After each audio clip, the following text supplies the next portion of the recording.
ខ្មែរក្រហមចូលកាន់កាប់ប្រទេសកម្ពុជាទាំងស្រុងនៅថ្ងៃ17មេសាឆ្នាំ1975ខ្មែរក្រហមបានរៀបចំប្រទេសជាថ្មីបានប្រមូលរបស់របរទាំងអស់ដាក់រួមគ្នានិងមានការជ្រើសរើសយុវជនយុវនារីឲ្យចូលធ្វើជាកងទ័ពកងកុមារនិងកងចល័តយុវជនយុវនារីត្រូវបានខ្មែរក្រហមចាត់តាំងឲ្យធ្វើការងារទាំងអស់គ្មានពេលឈប់សម្រាកខ្មែរក្រហមចាត់តាំងយុវជនយុវនារីទាំងនោះធ្វើការតាមតួនាទីរៀងៗខ្លួនដូចជាកងចល័តខ្វៀលគោក្របីកាប់ស្មៅរើសអាចគោដើម្បីធ្វើជីដាក់ដាំដំណាំផ្សេងៗប្រជាជនត្រូវធ្វើការងារធ្ងន់ធ្ងរនិងលំបាកឲ្យជីកប្រឡាយឬអាំងស្តុកទឹក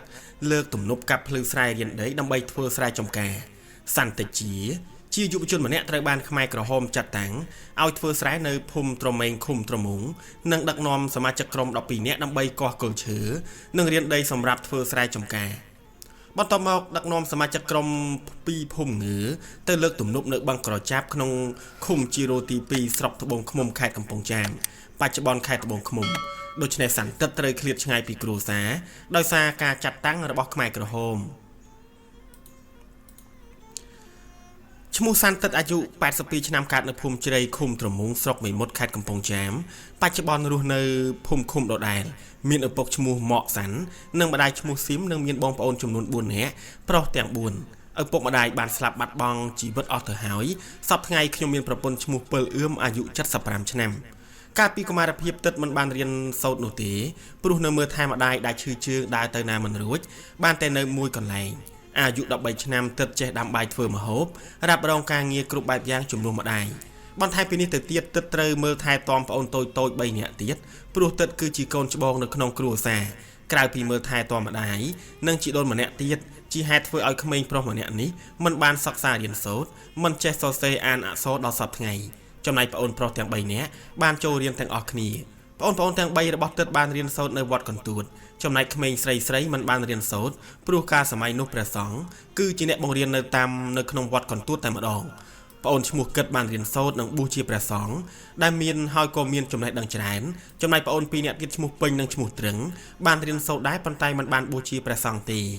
នៅក្នុងឆ្នាំ1970សន្តិរៀបការនឹងមានកូនចំនួន2នាក់ប៉ុន្តែជាអកុសលកូនទី1កើតមកភ្លាមក៏បាត់បង់ជីវិតទៅដំបងសន្តិរស់នៅភូមិទំព័រគឺជាភូមិមួយរបស់ជនជាតិដើមភាគតិចស្ទៀងរហូតសម័យអាមេរិកមានការទម្លាក់គ្រាប់ខ្លាំងនិងធ្វើឲ្យប្រជាជនរត់ទៅស្នាក់នៅក្រោមដើមជ្រៃទើបក្លាយទៅជាភូមិជ្រៃដល់បច្ចុប្បន្នដំបងសន្តិរស់នៅភូមិទំព័រឃុំជាំតាម៉ៅនៅឆ្នាំ1970មានការទម្លាក់គ្រាប់បែកជាខ្លាំងដែលបណ្ដាលឲ្យមានមនុស្សចំនួន6នាក់បានស្លាប់ចំណែកទឹកនិងអ្នកភូមិដែលនៅរស់ក៏បាននាំគ្នារត់ចេញពីភូមិទំព័រទៅរស់នៅភូមិជ្រៃឃុំជាំតាម៉ៅបន្ទាប់មកទៀតដោយសារមានការទម្លាក់គ្រាប់បែកគ្មានស្រាកស្រានទើបទឹកនិងអ្នកភូមិរត់ចេញពីភូមិជ្រៃទៅនៅភូមិអង្គមភូមិថ្មទទឹងត្បូងឃុំជាំតាម៉ៅស្រុកមេមត់ខេត្តត្បូងឃ្មុំនៅខណៈពេលនោះប្រពន្ធទឹកឆ្លងទន្លេកូនទី2បាន3យប់ក៏នាំគ្នា3កូនរត់គេចពីការគ្រាប់បែកទម្លាក់នេះចាប់តាំងពីមានការទម្លាក់គ្រាប់បែកភូមិជ្រៃលែងមានមនុស្សរស់នៅហើយភូមិមានសភាពស្ងាត់ជ្រងំដោយសារខ្លាចយន្តហោះទម្លាក់គ្រាប់បែក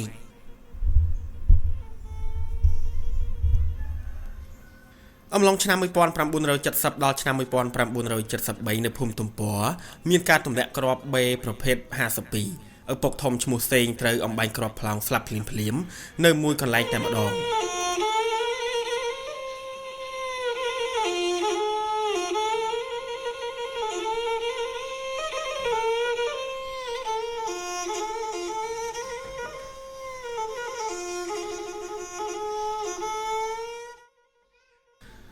ចំណែកក្មួយឈ្មោះបនត្រូវគ្រាប់អំបែកចំឆ្អឹងជំនីប៉ុន្តែមិនទាន់ស្លាប់ភ្លាមទេបញ្ជូនទៅដល់ភូមិជ្រៃស្ថានភាពរបួសធ្ងន់ក៏បណ្ដាលឲ្យស្លាប់ទៅ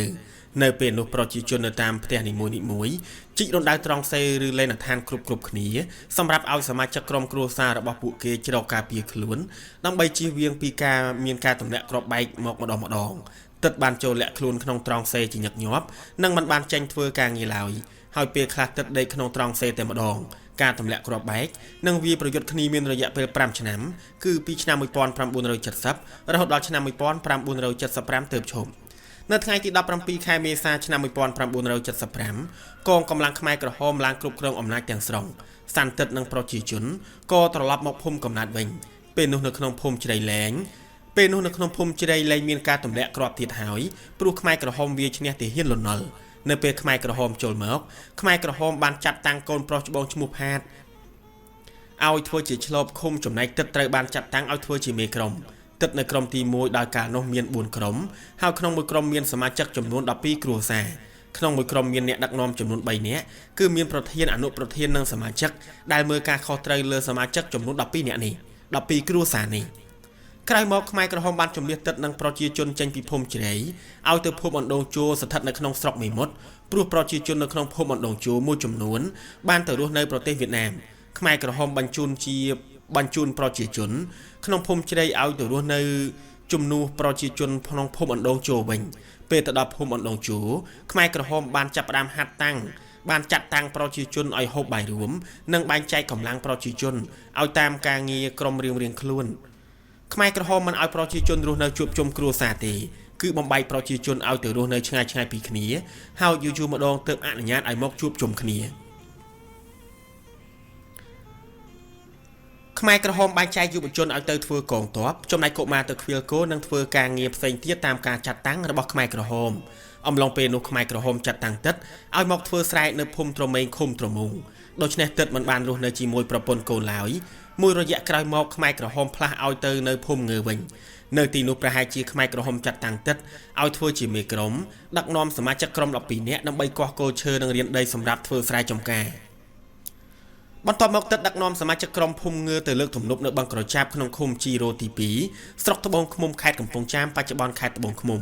បឹងក្រចាប់នេះបើគិតពីត្បូងទៅជើងគឺមានប្រវែង3គីឡូម៉ែត្រហើយបើគិតពីកើតទៅលិចគឺមានប្រវែង5គីឡូម៉ែត្រដោយទិសខាងលិចមានខ្នងទំនប់ជាងគេសាន់ទឹកលើកទំនប់នៅបឹងក្រចាប់រួចរាល់ក៏ត្រឡប់មកនៅភូមិកណ្ដូងវិញនៅក្នុងភូមិអណ្ដូងជួវិញស្រាប់តែកងទ័ពវៀតណាមចាប់ផ្ដើមវាប្រយុទ្ធជាមួយនឹងកងកម្លាំងខ្មែរក្រហមនៅស្រុកមេមត់យ៉ាងខ្លាំងទឹកនិងខ្មែរក្រហមមួយចំនួនបានរត់ចូលពួននៅក្នុងរណ្ដៅត្រង់សេរួមគ្នា